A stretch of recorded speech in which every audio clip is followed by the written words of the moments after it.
I was eating in a restaurant with a friend and his mom. I have known this guy off and on for the last couple of years. I am a decently big guy, in good shape, 6'1", 220 pounds, and my friend is about 5'2", maybe 110 pounds. Sitting a couple booths away from us was a rather large guy dressed like something halfway between a rapper and a gangster, talking in a very loud voice, cussing and carrying on.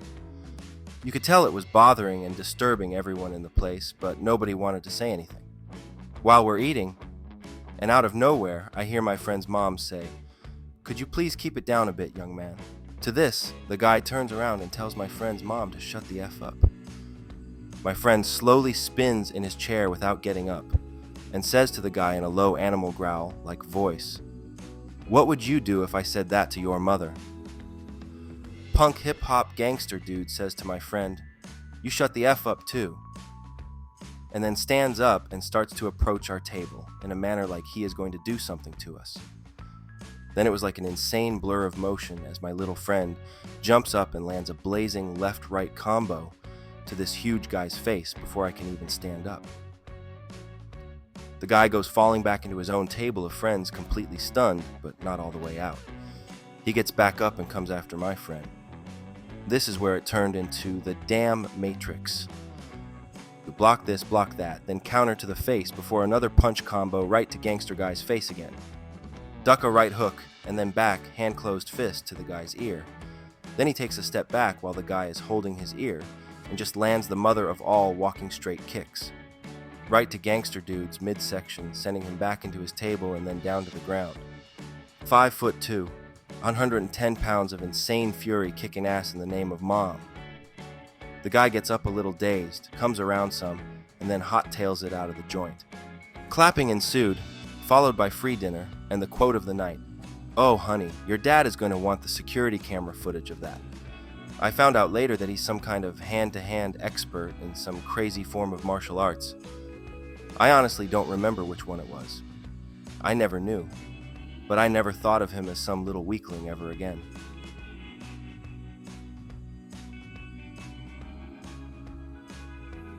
I was walking home from a party with a friend one night back in college. Pretty sober, had a fun night, looking forward to a nice night of sleep. Not really paying attention to what's around me, on a sidewalk that goes behind a building on campus that eventually led to off-campus housing where I lived. Out of nowhere, a guy jumps right in front of me and slaps me hard in the face. It took me a second to realize what had happened, and he had already stepped back a few feet, laughing. He starts making fun of me and my college, making it pretty obvious that he was visiting, and I see a hot girl with him laughing along. He seems pretty damn drunk, and I'm not going to charge at him, so I just look at my friend, shrug, and go to walk around him. He steps in front of me again and puts his hands up. His girl is egging him on the whole time.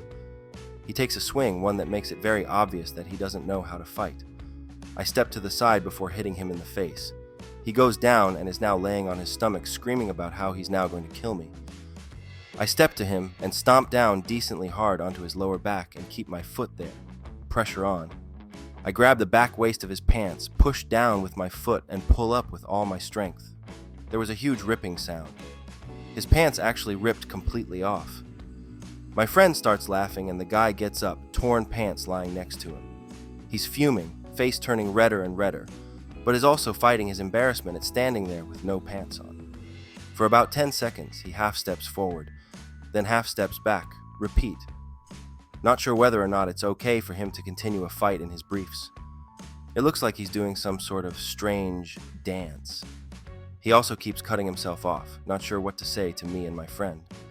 His girlfriend is screaming at me the whole time this is happening. Finally, he picks up his tattered pants, holds them in front of him, and begins to walk away with his girl, telling me I'm lucky he's walking away because I'd be a dead man.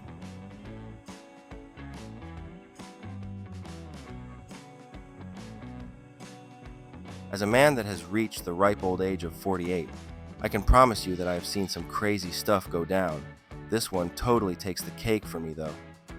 I was waiting out front of a truck stop back in the mid-80s, sitting on a park bench with a guy that had a big Rottweiler-type dog on a leash with him.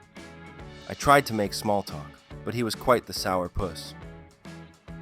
So, we sat in silence for a few minutes until the most unexpected thing I have ever seen happened right before my very eyes. While we were sitting there, a big 18-wheeler pulls in without a trailer, which is called bobtail. Because of this, the trucker parks right up front like a normal car would. Inside the cab of the truck with the driver is a little monkey, the dance for the organ grinder kind. I believe they are called capuchin monkeys. Well, the dog spots this little monkey and proceeds to go absolutely nuts over it, lunging at the end of his leash and barking at the top of his lungs, generally making a real spectacle of himself, to say the least. The driver is obviously upset, but not nearly as much as the monkey is. Actually, upset may be the wrong adjective to use for the monkey, though.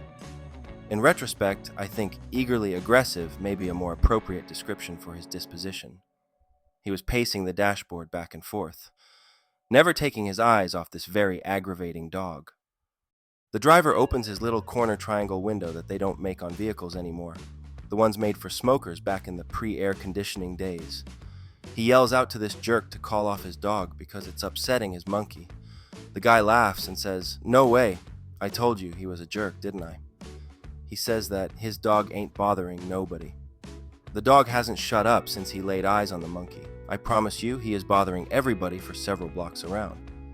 Now here's where things start to get interesting. The driver says that if he doesn't call his dog off, he's going to let his monkey loose on that dog. The jerk laughs and says that his dog would eat that monkey alive. Upon hearing this, the driver leans over and reaches into his glove box, I guess. Pulls out one of those tiny baseball bats like you used to get at an amusement park or a carnival and places it in the monkey's hand. The monkey obviously knows what's about to go down because he is now trying to squeeze out of that little triangular window I mentioned earlier. This monkey has murder in his eyes, if I have ever seen it. Driver hollers, "Last chance to save your dog's butt, man." In response, the jerk lets his dog off his leash. Now we have a situation that has escalated to the point where we have a dog jumping up at the window and a monkey screaming profanities right back at him. Well, the driver finally rolls down the regular window and out leaps all kinds of miniature primate hell. The dog never knew what hit him. Quick as a flash, this monkey is riding on the back of this dog's neck, his two back feet all wrapped up in his neck fur with one hand hanging onto an ear. The other hand, as you may have guessed by now, is steadily and mercilessly raining down blows about this dog's head and face, and I mean hard blows. You can hear them clearly. Whack! Whack! Whack! Well, it only took a moment for the dog to realize that he was in way over his head. He bolts from the situation, yelping bloody murder as he runs away at full speed. I mean, this dog is running so damn hard he's throwing up tufts of grass and dirt as soon as he leaves pavement. The monkey's still riding him and beating on him the whole time. The jerk dog owner acts like he wants to fight now. But several people, including myself, stepped in to stop that nonsense. In a couple of minutes or so, that little monkey comes loping back along with his little bat still in hand and leaps up into the still open window of the truck to await his master, who has gone on into the store. That wanker ran off to try to go find his dog, but I don't know if he ever did. My ride showed up and I had to go. Never again in this lifetime will I see something so totally crazy and unexpected like that. I am both fortunate and humble to have been so privileged to be present at such an event.